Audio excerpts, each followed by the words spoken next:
천지와 만물을 창조하신 하나님을 우리는 믿습니다. 다 믿고 계시죠?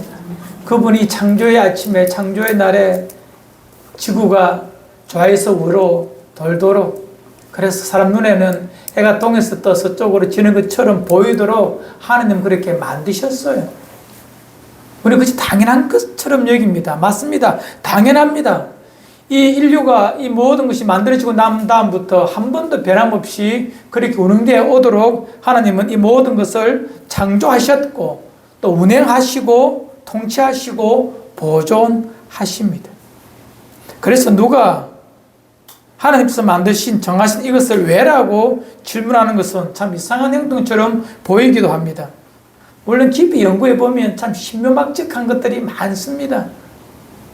과학이라는 그 눈을 통하여, 안경을 통하여서 보면 이 창조주의 권능이 얼마나 대단한지 수많은 사람들이 과학이 발전할수록 더욱더 그것을 인정할 수밖에 없습니다. 이 깨미는요, 깨미 아닙니다. 개미는요, 이 경상도 사투리 때문에 큰일입니다. 웃음 얘기 하나 할까요? 제가 저 대학원에 다닐 때, 총신대학원에 다닐 때, 양지에, 경기도 용인 옆에 양지에 이 신학대학원이 있는데, 이 봄에 가보니까 작년에 없던 이 운동장이 생기고 잔디가 가득 너무 예쁜 거예요. 그래서 내가, 와, 잔디 봐라, 잔디 봐라, 이랬어요. 그런데 한쪽에 무리 사람들이 너무 크게 웃는 거예요. 전 몰랐어요. 왜 웃는지. 한참 뒤에 선배들, 형님한테 물었죠. 형님들, 왜 저분들이 제 말이 웃죠? 짠디 아닙니까? 하니까, 짠디는 아니야. 잔디지. 이 경상도 사람은 발음을 이렇게 세게 해서 그렇습니다. 하지만 짠디나 잔디나 똑같지요? 이해되시죠? 뭐 제가 서부 경남 사람이라 어쩌겠습니까? 이 발음을 뭐 고치겠습니까? 그냥 할게요. 저 어디까지 했죠? 개미야, 맞아요. 개미는 자기 몸무게에 50배를 든답니다. 꿀벌은 자기 몸무게에 비해 300배를 들고 움직일 수 있는 힘이 있대요. 과학으로 보면 대단하지 않습니까? 옛날에 몰랐지만 과학이라는 것을 보고 현미경을 보니까 그런 엄청난 것들을 발견할 수가 있습니다. 하나님께서 그렇게 개미나 벌에게 능력을 주신 거예요. 저 키가 170.6이었습니다. 제가 어제 아래 저 병원 갔다 왔거든요. 키가 하나도 안 줄었어요. 감사하게. 2년 전이나 지금이나.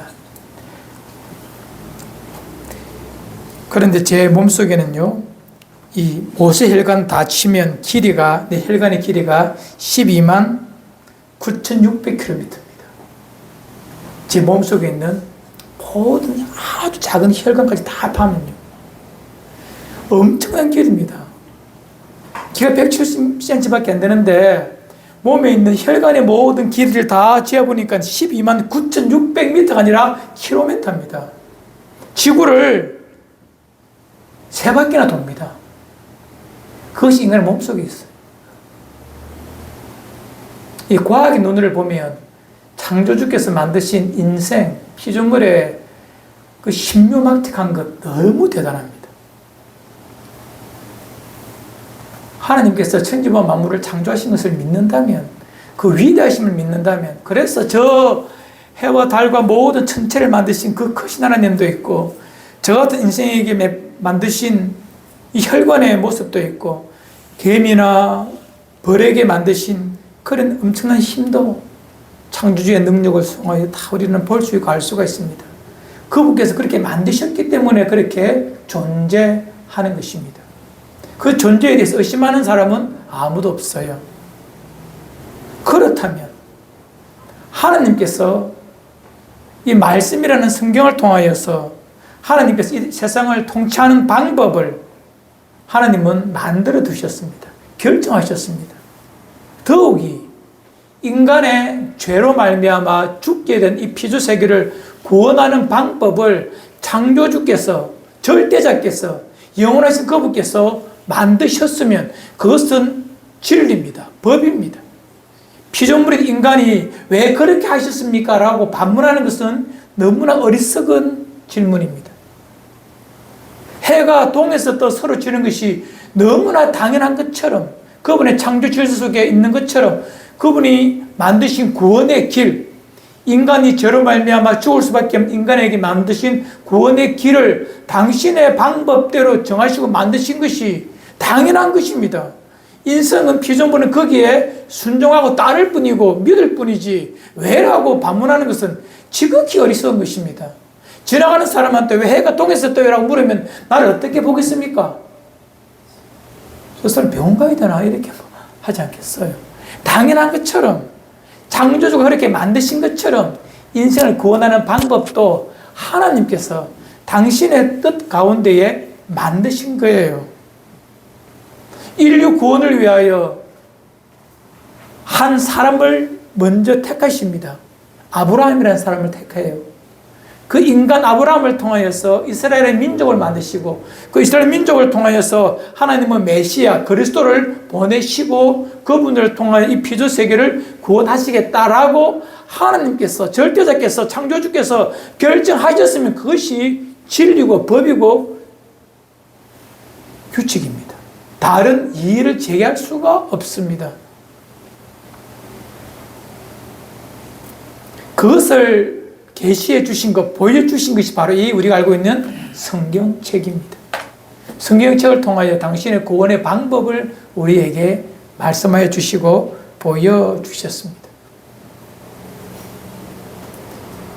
이 구약 성경에 보면 하나님은 이 인류 구원의 방법을, 당신의 독생자 예수 그리스도를 통하여 구원하시겠다는 그 방법을 구약 성경은 여러 모양으로 우리에게 예표로, 그림자로 보여주셨습니다.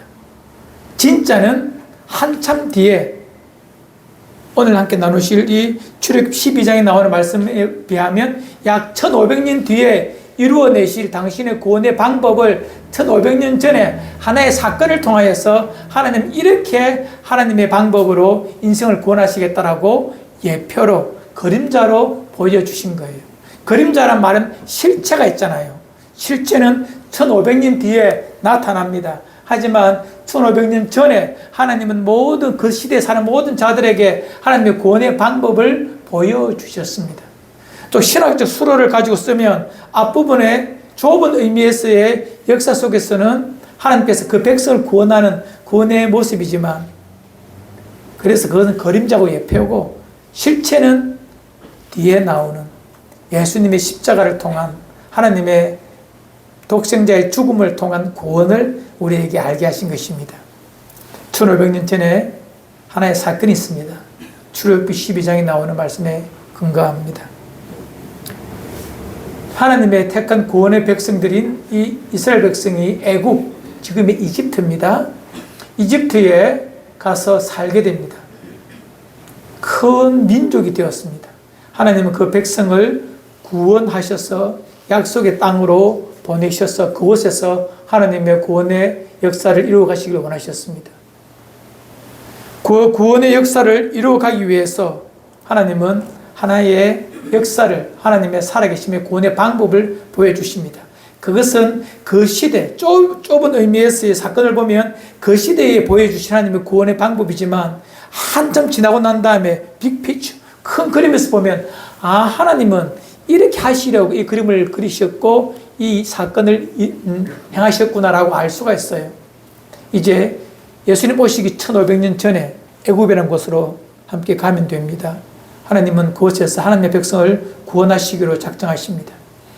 이스라엘 백성을 구원하시기 위해 10가지의 재앙을 바로 파라오, 애굽의 왕에게 보여주시고 그 땅에 살고 있는 모든 애굽 사람들과 하나님의 백성들, 이스라엘 백성들에게 보여주십니다. 10가지의 재앙을 통하여 애굽의 모든 신들은 거짓이요 하나님만이 참 신이심을 보여주시면서 10가지 재앙을 통하여 하나님 어떤 분이심을 알게 하십니다. 애굽 사람들에게도 또한 이스라엘 백성에게도. 그리고 마지막 10번째 재앙이 있습니다. 뭐냐면 하나님께서 결정하셨습니다. 그 땅에 있는 모든 장자들, 큰 아들들, 짐승의 첫 새끼들, 모든 생명에 처음 난 것은 다 죽이겠다라고 하나님이 결정하셨어요. 왜 그러죠? 라고 하면 안 된다고 말씀을 드렸죠. 하나님은 그렇게 하시겠다라고 정하시면 그것은 창조주의 결정이니 피조물이 왜요라는 반문을 할 수가 없는 것입니다. 다시 처음으로 돌아갈까요? 해가 동에서 떠서 서로 지는 것이 창조주의 결정이고 이 세상의 통치 방법이듯이 애굽 땅의 어느 시점에 모든 처음 난 것을 죽이겠다는 생명의 주인의 결정이었습니다. 이에 그 엄한 심판이 그 땅에 임합니다. 모든 살아있는 것의 첫 것은 다 죽이겠다는 것이 창조주께서 그 땅을 향하신 심판. 왜? 그 땅에 죄악이 많으므로 하나님은 그 땅을 심판하시고자 하셨습니다.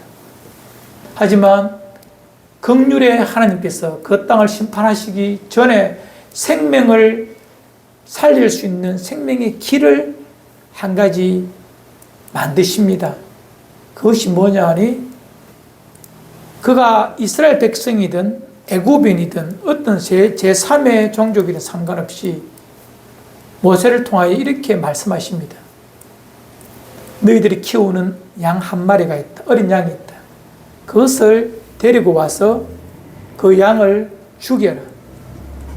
그리고 그 양의 피를 너희들이 살고 있는 집, 문 설주 기둥과 문 임방에 붉게 칠하라. 그리고 그 고기는 먹으라라고 말합니다. 창조주께서 구원의 방법으로 예시하신 모습입니다. 단순합니다. 왜라고 묻지 않고 창조주의 구원의 길을 믿음으로 받고 믿으면 그렇게 문설주와 문 임방에 어린 양의 피를 바른 그 집은 하느님의 생명의 약속을 받은 자들이 그렇게 행하면 하나님께서 어느 시점에 이제 그 땅에 심판과 사망의 도구로 천사를 보내십니다. 그 땅의 모든 것을 죽이십니다. 하지만 그 문설주와 문 임방에 어린 양의 피가 있는 그 집은 넘어가겠다라고 합니다. 장자를 죽이지 않겠다라고 하십니다. 그걸 믿고 행한 자들은 그 집에는 장자의 죽음이 면해집니다. 패스 오 넘어가 버렸다. 유월했다라고 말하죠. 하나님께서 구원의 방법으로 그것을 택하셨습니다. 예수님 오시기 전 1500년, 지금부터 3500년 전에 애굽 땅에 있었던 이 구원의 역사는 그 시대에는 그 민족을 구원하고 장자를 구원하는 하나님의 구원의 방법이셨다면 그 모양이 그 구원의 방법이 하나님께서 이 모든 세계를 구원하시기 위한 하나님의 구원의 그림자 예표였다는 것입니다. 이렇게 구원하겠다라고. 그리고 하나님은 1500년 뒤에 당신의 독생자 예수 그리스도를 이 땅에 보내셔서 모든 피조세계를 구원하는 구원의 방법을, 구원의 실체를 우리에게 보여주십니다. 우리 성경 하나 읽읍시다. 요한복음 1장 29절 함께 읽어요. 시작. 이튿날 요한이 예수께서 자기에게 나오심을 보고 이르되 보라 세상 죄를 지고 가는 하나님의 어린 양이로다. 자, 생과 사를 가르는 하나님의 구원의 기점, 분기점에 하나님은 구원의 길을 그의 택한 백성에게 보여주셨습니다. 여러분, 예수 믿는 것, 좀 우리가 더 나은 윤리적, 종교적인 인생이 되기 위한 것 아닙니다. 그것은 모든 종교에서 다 말하고 있습니다. 기독교는 생명입니다. 죽고 사는 것을 말하는 것이 기독교입니다. 단순히 윤리적 삶, 좀 더 삶의 질을 아름답게 내 내면을 잘 가꾸기 위한 하나의 액세서리로 기독교 예수 그리스도를 믿는 것이 아니라 이 예수의 믿음은, 예수를 믿는 것은 내 전 인격의 삶과 죽음, 생과 사를 가르는 엄청나고도 위대한 사건이요, 소중한 일입니다. 이것보다 귀한 것이 내 인생에 어디 있습니까? 하나님은 어린 양을 보내십니다. 세상 모든 죄를 지고 갈 어린 양을 보내시고 그 예수 그리스도를 우리에게 보여주시고 믿게 하심으로 구원의 길을 우리에게 보여주셨어요. 예수님 오시기 1500년 전에 보였던 것이 그림자였다면 이제 예수 그리스도는 진짜 어린 양 대신 사람이시지만 어린 양처럼 죽임을 당하심으로 이 땅의 모든 사망과 죽음을 면하게 하시는 유일한 구원의 길이심을 보여주시는 것입니다. 그래서 예수 그리스도를 믿는 그 순간 사망과 심판의 하나님의 진노는 우리를 넘어가 버립니다. 예수님의 십자가의 보혈을 믿는 그 믿음이, 예수님의 보혈로 덮으신 그 생명의 보호막이 사망과 죄를 내게서 멀리 쫓아내버리는 하나님의 구원의 유일한 수단이 되는 것입니다. 이것이 기독교에서 말하는 예수의 구속의 은총이요 복음입니다. 이 자리에 계신 모든 분들 이 위대한 하나님의 사실을 믿기를 바랍니다. 인간은 본래 죄로 말미암아서 어두워졌어요. 똑똑하다 해도 인생은 죄로 말미암아 이성이라는 것이, 사고 판단하는 것이 어두워져 있습니다. 태초에 아담과 하와가 처음 만들어질 때는 밝았어요. 그 눈이 밝아 모든 것을 인사이트, 통찰력을 통하여 모든 존재의 실체를 그대로 파악했습니다. 예를 들면 이런 것입니다. 코끼리 보고 코끼리가 되라. 우리는 코끼리라고 부르지만 아담이 코끼리를 코끼리라고 딱 존재를 정할 때에 코끼리는 코끼리의 삶을 살고 있는 것입니다. 즉 아무런 그림자나 어둠이 없는 완전한 이성을 가지고 아담은 모든 생물에 이름을 다 지어주었어요. 존재의 모습을 다 정해준 것이 하나님이 아니라 누구라고? 아담입니다. 이해되십니까? 창조하신 분은 하나님이시지만 그것이 코끼리라고 말하는 것은 아담의 지혜에서 나온 것입니다. 그만큼 아담의 지혜는 완전한 것이었습니다. 하지만 죄로 말하면 그 모든 이성이 다 어두워져 버렸어요. 기껏해야 자기 자신을 위해 사는 동물과 조금 다른 그 정도 이성밖에 없는 것이 인간의 어두워진 이성의 모습이었습니다. 이 이성을 가지고는, 이 오염되고 어두워진 이성을 가지고는 이 세상을 이해할 수가 없습니다. 지금도 똑같습니다, 여러분들. 우리의 이성을 가지고는 이 불완전한 세상을 아무리 봐도 이해도 안 되고 설명해 낼 수도 없습니다. 하지만 이 인생들 중에서 그래도 이성을 갈고 닦고 새롭게 해서 만들어서 그래서 무엇을 하려고 합니다.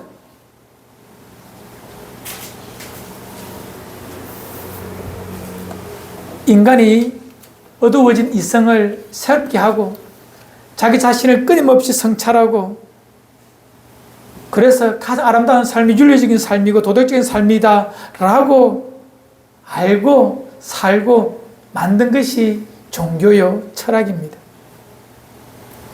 여러분 솔직히 말해서 이 땅에 있는 모든 자들 자기 자신을 솔직하게 들여다보고 자신의 삶 속에 있는 이 무너진 고통이나 절망을 어떻게 해결할까 고민하는 사람들, 그런 사람들이 마지막에 하는 고백이 뭔지 아십니까?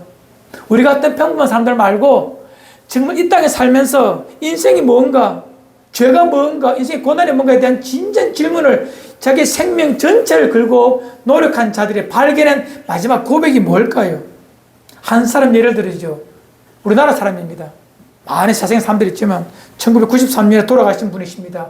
여러분 잘 아는 이 땅에 있는 종교 중에서 가장 뛰어난 종교라고 말하는 불교의 성주 스님이라는 분이 계십니다. 1981년부터 6대, 7대 조계종 그 종정을 지내신 불교계에서는 대단한 인물이죠. 저도 그 사람의 종교적인 인물로서의 삶은 참으로 존중합니다. 그 진실함이 있었어요. 그는 10년간 장자불화 눕지 않고 10년간 앉아서 살았습니다. 파게사라는 절에서 10년간 안 누웠다는 거예요. 앉아서 살았습니다. 20년간 생식을 하셨습니다. 뭐냐면 쌀을 생것으로 먹는 거예요. 생쌀을 먹는 거예요. 철저하게 자기 자신을 절제하며 초인적 수행을 통하여 인생이 뭔가에 대한 정확한 질문을, 답을 끊임없이 찾았던 사람입니다. 그리고 그가 이 땅에서의 마지막 호흡을 하는 그 순간 불교의 이 위대한 스승들은 죽을 때에 그가 하는 말을 듣고자 합니다. 그것을 열반송이라고 하거든요. 마지막 고백. 종교적 수행의 마지막 결론은 무언가를 말하는 것입니다. 그의 고백 중에 한 부분입니다. 나의 죄가 수미산보다 높구나. 수미산은 존재하는 산이 아니라 불교에서 말하는 상징적 산입니다. 수미산. 8400유순이라는 높이를 가진 1유순이 여러분 8km거든요. 그러니까 84,000 유순이면 도대체 높이가 얼마나 된단 말입니까? 1유순이 8km인데 상상할 수 없는 큰 산입니다. 그걸 수미산이라고 말하는데 나의 죄가 수미산보다 크다라고 이 성철은 고백하며 마지막 호흡을 하고 죽습니다. 대단한 분입니다. 맞습니다.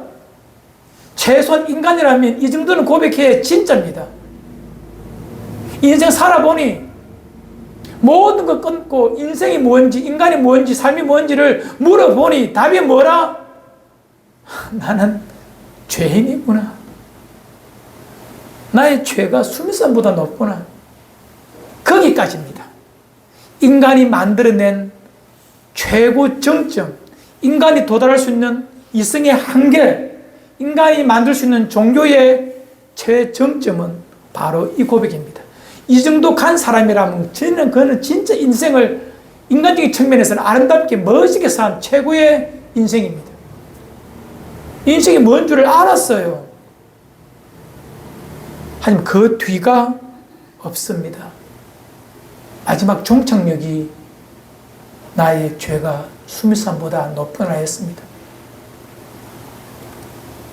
어두워진 인생은 그 종착역 너머를 볼 수 있는 눈이 없습니다. 아니, 능력이 없습니다. 왜요? 어두워져 있기 때문에 못 본다는 거예요. 그래서 그것을 보기 위해서는요, 진리의 빛이 비춰져야 합니다. 인생 가운데. 그래야 그 종착역 너머에 있는 그 무엇을 볼 수 있는 밝음이 그에게 이룰 수가 있는 것입니다. 우리 요한복음 8장 12절 함께 읽읍시다. 시작. 예수께서 또 말씀하여 이르시되 나는 세상의 빛이니 나를 따르는 자는 어둠에 다니지 아니하고 생명의 빛을 얻으리라. 예수님께서 스스로 빛이라고 말씀하십니다. 오늘 읽었던 요한복음 1장에도 잘 나와 있어요. 빛이십니다. 무슨 빛? 생명의 빛. 그 빛이 내 마음에 비출 때에 온전한 생명으로 바뀌어서 이 모든 피드스를 바라보는 눈이 밝아지는 것입니다. 태초에 타락하기 전 아담이 가졌던 그 이성으로의 회복을 시작하는 것이 바로 진리의 빛이 내 안에 들어오는 것입니다. 사물을 온전히 무엇인지를 바로 볼 수 있는 눈이 물론 아담만큼은 안 돼요. 하지만 그 시작은 됩니다. 세상을 바로 볼 수 있는 이성의 빛이 안에 들어와서 이 모든 피조 세계를 바로 볼 수가 있다는 것입니다. 하지만 이 빛이 와서 이 땅에 계셨지만 아무도 그 빛을 인정하지 않습니다. 예수님 없는 자, 로마서 3장 23절에 이렇게 모든 피조 세계를 정의합니다. 함께 읽읍시다. 시작. 모든 사람이 죄를 범하였음에 하나님의 영광에 이르지 못하였다. 모든 사람이 죄로 말미암아 인생의 종착역, 나는 죄인입니다라는 그 마지막 종착역 너머를 보지 못할 이유가 죄 때문인데, 그 빛이 비추어 이 심연의 깊은 골짜기를 넘어갈 수 있는, 그 종착역 너머를 볼 수 있는 방법이 주어졌으니, 오늘 읽었던 말씀입니다. 요한복음 1장 22, 13 읽어드릴게요. 영접하는 자, 곧 그 이름을 믿는 자들에게는 하나님의 자녀가 되는 권세를 주셨으니 이는 혈통으로나 육정으로나 사람의 뜻으로 나지 아니하고 오직 하나님께로부터 난 자들입니다. 빛이신 예수 그리스도가 이 땅에 오셨는데 아무도 그를 영접하지 않고 외면할 그때에 영접하는 자, 곧 그 이름을 믿는 자들에게는 하나님의 자녀가 되는 권세를 주셨는데, 이는 혈통으로나 육정으로나 사람의 뜻으로, 인간의 방법으로는, 즉 어두워진 인간 이성으로는 도저히 나타날 수 없는, 만들어질 수 없는 것인데 오직 하나님께로부터 난 자, 시작된다는 것입니다. 영접한다는 것은 마음을 넓게 열고 인정하고 받아들인다는 그런 의미입니다. 이제 그에게는 인생이 죄로 끝나는 마지막 종착역에 머물러서 끝나는 것이 아니라 그 너머 영원한 것에 대한 조망을 할 수가 있습니다. 그리고 그 영원한 것을 알고 가고 소유할 수 있는 그것을 영생 생명이라고 하거든요. 그것을 소유할 수 있는 길은 어린 양 대신 예수 그리스도의 십자가의 죽으심을 내가 인정하고 받아들일 때, 그때부터 내 안에 생명이 시작되는 것입니다. 12절, 영접하는 자, 곧 그 이름을 믿는 자들에게는 하나님의 자녀가 되는 권세를 주셨으니, 너무 쉽지 않나요? 영접하기만 하면, 그 이름을 믿기만 하면 이 엄청난 것을 내게 주신대요. 너무 쉬워요. 너무 간단해요. 그래서 사람들은 말합니다. 세상에서 가장 비싼 공짜 선물. 한번 따라해 주세요. 세상에서 가장 비싼 공짜 선물. 이게 무슨 말이에요? 하나님 편에서는 없는 것을 지불하셨습니다. 당신의 독생자 예수 그리스도를 죽이신 거예요. 살찌져 피 흘려 인간에게 온갖 수모를 받으시며 죽게 하신 하나님께서는 전부를 다 내어주신 가장 대가를 크게 치룬 일이기 때문에 가장 비싸지만, 받는 우리는요 그냥 받은 거예요. 프리, 공짜로 받은 거예요.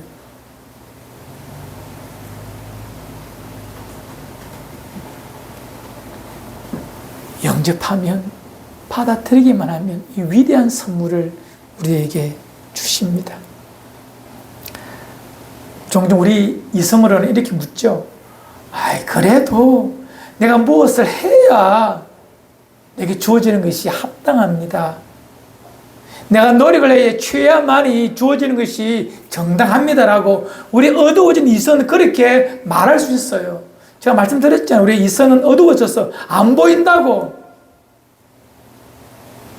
그러나 진리의 빛이 내 안에 비추어서 하나님이 주신 이 위대한 구원의 은총을, 선물을 믿기만 하면 이것이 주어진다는 세상 논리는, 어둠에 있는 이성으로 만드는 논리는 다 버리고 영원한 진리의 빛 가운데에서 말씀하여 주시는 독생자 예수 그리스도의 대속의 죽음을 믿기만 하면, 영접만 하면 하나님의 자녀가 되는 이 위대한 선물을 내게 주십니다. 이것이 믿어지기 위해서는 내 안에 생명의 빛이 들어와서 비춰줘야 돼요. 예수 믿는 순간 이 빛이 들어오지만 이 빛이 들어와야 예수를 진짜 바로 고백할 수가 있는 것입니다. 논리적으로 따지지 마십시오. 그것은 같이 이루어지는 일입니다.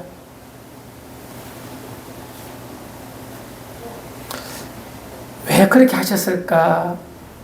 저는 일생 이 질문하다가 제 모든 인생의 날들을 보냅니다. 하나님, 왜 저에게 그렇게 하셨나요? 왜 저 같은 것에게 이렇게 말도 안 되는 이 엄청난 일을 하셨습니까? 라고 묻습니다. 그걸 묵상하면서 걸어온 길이 저의 목사 30년 길입니다. 목회 30년 길입니다. 아직도 그 답을 찾지를 못했어요. 하나 있다면 그냥 감사한 것 뿐입니다. 그냥 고마운 것 뿐입니다. 이해 안 되지만 아직도 나의 이성이 어두워서 완벽하게 이해는 못하지만 그러나 그 생명의 빛 가운데 들어오신 그 빛 때문에 하나님의 말씀이 믿어지고 이해가 됩니다. 하지만 완벽하게는 이해가 안 돼요. 왜 나 같은 것에게 당신이 생명을 주셨습니까?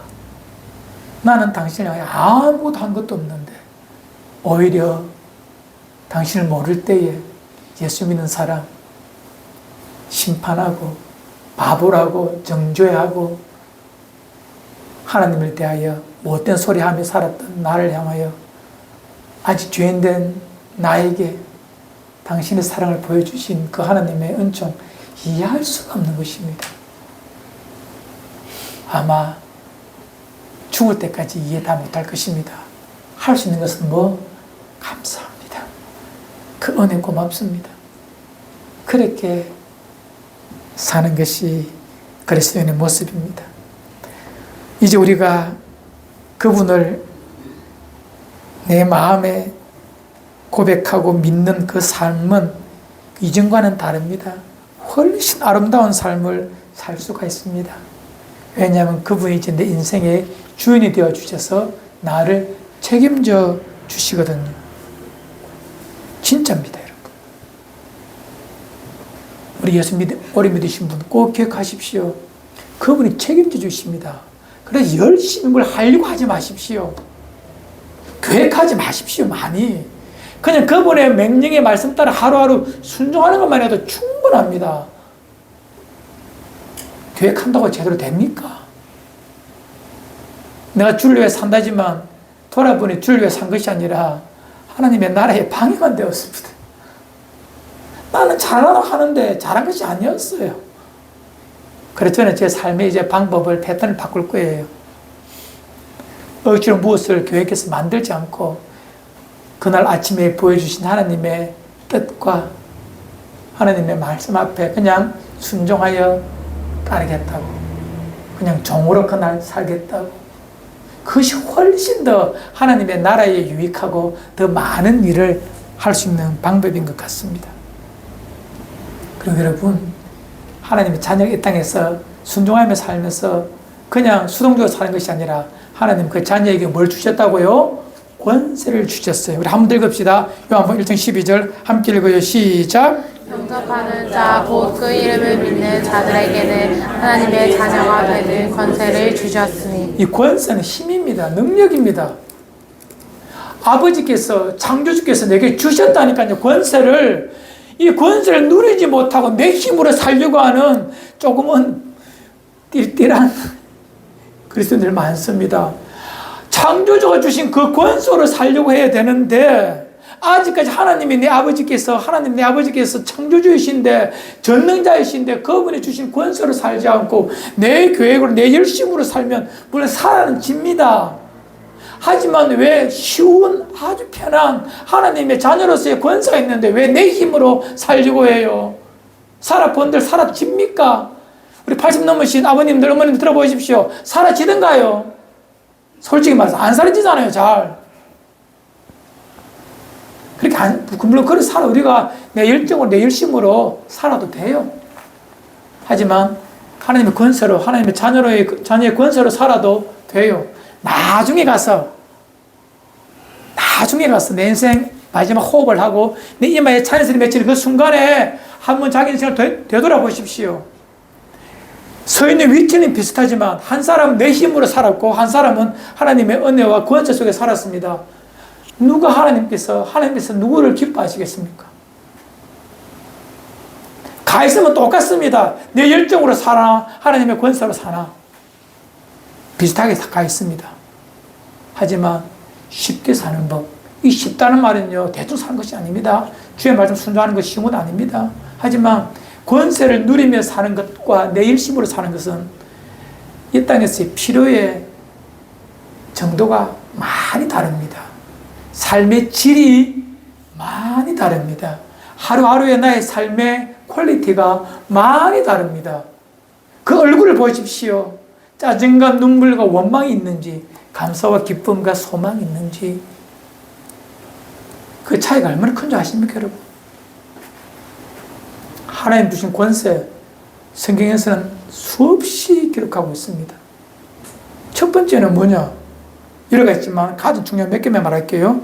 우리에게 이제 진리의 빛이 들어오므로 내 안에 생명이 시작되었습니다. 영원한 생명이 시작되었습니다. 성령이 내 안에서 이끌어 가심으로 전혀 다른 차원의 삶을 살게 됩니다. 또한 그 성령은 나를 고아처럼 버려두지 않습니다. 인생의 마지막 아무것도 도울이 없다라고 느껴지는 그 순간 잠잠히 들여다보니 내 안에 하나님이 계시고 하나님이 영신 성령님이 계셔서 내 삶을 인도해 주시고 위로해 주시고 도와주시는 강력한 것이 버팀목이 내 안에 있다는 거예요. 또 힘들 때마다 아빠 아버지께 기도하니 나의 삶에 길을 만드시기도 하고 길을 열어주시기도 하신다는 것입니다. 오래되신 분들의 단어를 빌리면 내 앞에 큰 인생이 건너가야 될 큰 장애물이 있는데, 큰 물이 있는데 어떻게 할까? 하나님은 그 물 위를 걷게 하시든지 아니면 그 물을 가르셔서 마른 땅을 걷게 하시든지 그렇게 하십니다. 쉽게 표현하면 내게 그 장애를 이길 수 있는 힘을 주시든지 아니면 그 장애를 지워주시든지 하나님은 하신다니까요. 무엇을 통하여? 예수 이름으로 기도할 때 말입니다. 이것이 하나님의 자녀가 누리는 권세예요. 이거 가지고 살라라고 우리에게 말씀하십니다. 영접하는 자, 곧 그 이름을 믿는 자들에게 주시는 하나님의 자녀의 권세가 이것입니다. 성도 여러분, 예수 믿는 것 이런 면에서는 너무 쉽기도 하고 너무 좋습니다. 그렇다고 여러분, 환경이 금방 지옥에서 천국으로 바뀌는 것 아닙니다. 예수 믿어도 삶의 정황이라고 하죠. 나의 삶의 자리는 똑같습니다. 하지만 그 삶의 자리를 바라보는, 이해하는 안목, 생각, 그것들이 다 바뀌게 됩니다.